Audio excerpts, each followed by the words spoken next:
Ini peta Palestina tahun 1946 dan ini Palestina tahun 2023. Perubahan drastis ini melibatkan pembunuhan ribuan warga Palestina, dengan jutaan orang lainnya mengungsi selama lebih dari 7 dekade.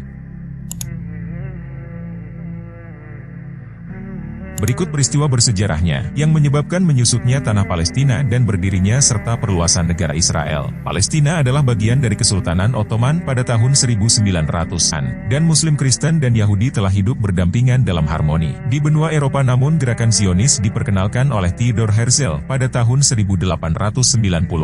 Ini bertujuan untuk menciptakan negara Yahudi yang merdeka di Timur Tengah, idealnya di tanah Palestina. Gerakan ini mulai terjadi sebagai gelombang pertama Yahudi Eropa, mulai bermigrasi ke Palestina. Pada akhir Perang Dunia Pertama, Kesultanan Utsmaniyah runtuh dan Palestina berada di bawah kekuasaan Inggris. Pada tahun 1917, Inggris mengumumkan pembentukan negara Yahudi di Palestina. Dalam apa yang dikenal sebagai Deklarasi Balfour, jumlah pemukim Yahudi di Palestina meningkat sehingga memicu ketegangan antara orang Arab dan Yahudi di wilayah tersebut. Kekerasan mulai pecah antara kedua belah pihak. Pada bulan Februari 1947, Inggris menawarkan untuk melepaskan peran wajibnya dan mengajukan permasalahan Palestina ke hadapan PBB. Pada bulan November tahun yang sama, PBB menyetujui rencana untuk membagi Palestina menjadi 2 negara, Israel Yahudi dan Arab Palestina. Kota Yerusalem yang disakralkan bagi umat Islam, Kristen, dan Yahudi, sekarang menjadi zona internasional yang dikendalikan PBB. Orang Yahudi menerima rencana pembagian PBB, dan mendeklarasikan kemerdekaan sebagai negara Israel pada tanggal 15 Mei 1948. Geng-geng Zionis dengan kejam mengusir lebih dari 750.000 warga Palestina dari rumah mereka, dan merampas tanah mereka, menjadikan mereka pengungsi sebagai akibatnya, pada hari yang dikenang sebagai Al-Nakba. Negara-negara Arab tetangga keberatan dengan pengambil alihan tanah tersebut, dan pada hari setelah deklarasi kemerdekaan negara Israel, pecahnya Perang Arab Israel pertama. Israel menang dan merampas tanah itu, ditujukan untuk negara Palestina berdasarkan rencana pembagian PBB.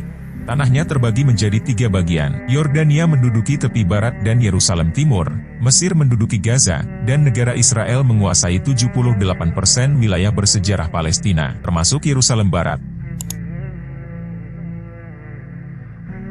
Maju cepat ke tahun 1967, di tengah ketegangan yang sedang berlangsung antara Israel dan negara-negara Arab tetangga. Perang 6 hari pecah, dan pada akhirnya petanya terlihat seperti ini. Palestina kini sepenuhnya diduduki oleh Israel. Meskipun tidak ada perjanjian perdamaian formal, keadaan mulai membaik. Kemudian orang-orang Israel mulai menetap di Gaza dan tepi barat, mengakibatkan perjuangan Palestina yang memunculkan PLO. Tujuan utama mereka adalah membebaskan Palestina dari Israel dengan cara apapun yang diperlukan. Pertempuran berlangsung selama bertahun-tahun. PLO akhirnya menerima pembagian tanah antara Palestina dan Israel. Namun konflik tidak berakhir di situ. Semakin banyak pemukim memasuki wilayah Palestina yang diduduki Israel. Komunitas internasional menganggap ini ilegal. Rasa frustrasi di kalangan warga Palestina berujung pada intifada. Alhasil Hamas lahir, sebagai gerakan politik yang bertekad melawan pendudukan Israel di tepi barat dan Gaza Palestina. Bertujuan untuk mengurangi ketegangan Israel dan PLO menandatangani perjanjian Oslo yang pertama pada tahun 1993 dan yang kedua pada tahun 1995. Perjanjian tersebut menyebabkan terpecahnya tepi barat yang diduduki menjadi 3 bagian.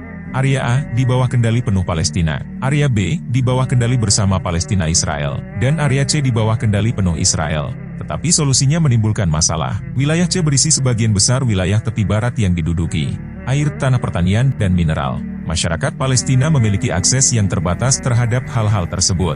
Perundingan perdamaian lebih lanjut terbukti tidak berhasil. Rakyat Palestina kehilangan harapan akibat terjadinya intifada kedua pada tahun 2000, dan Israel mulai membangun tembok pemisah dan membangun pos pemeriksaan untuk mengontrol dan membatasi pergerakan warga Palestina. Ini tahun 2005. Israel menarik diri dari Gaza, namun terus membangun pemukiman ilegal di tepi barat yang diduduki. Hamas memperoleh kekuasaan di Gaza dan memisahkan diri dari otoritas Palestina karena dianggap terlalu sekuler. Tepi barat dan Gaza yang diduduki kini berada di bawah kepemimpinan terpisah. Setelah kekerasan meletus di Gaza, Israel memberlakukan blokade terhadap enklave yang terkepung dan membatasi segala bentuk pergerakan melalui darat, udara atau laut pada tahun 2017. Israel telah melakukan serangan militer di Gaza pada tahun 2008, 2012, 2014 dan 2021. Tahun 2022 menjadi tahun paling mematikan bagi warga Palestina di tepi barat yang diduduki Israel sejak tahun 2005. Pada tahun 2023 Israel melakukan beberapa serangan kekerasan di Gaza dan serangan mematikan di Jenin. Pada tanggal 7 Oktober 2023, Hamas melancarkan operasi Banjir Al-Aqsa, serangan terbesarnya terhadap Israel. Israel menanggapinya dengan menyatakan perang terhadap Palestina, sangat memfokuskan kampanye militernya untuk membombardir Gaza yang terkepung. Ratusan ribu warga Palestina terbunuh. Pengungsi dipaksa hidup di bawah pendudukan selama beberapa dekade. Tapi apakah Israel akan mengakhirinya terhadap konflik di wilayah tersebut dan memungkinkan terciptanya perdamaian?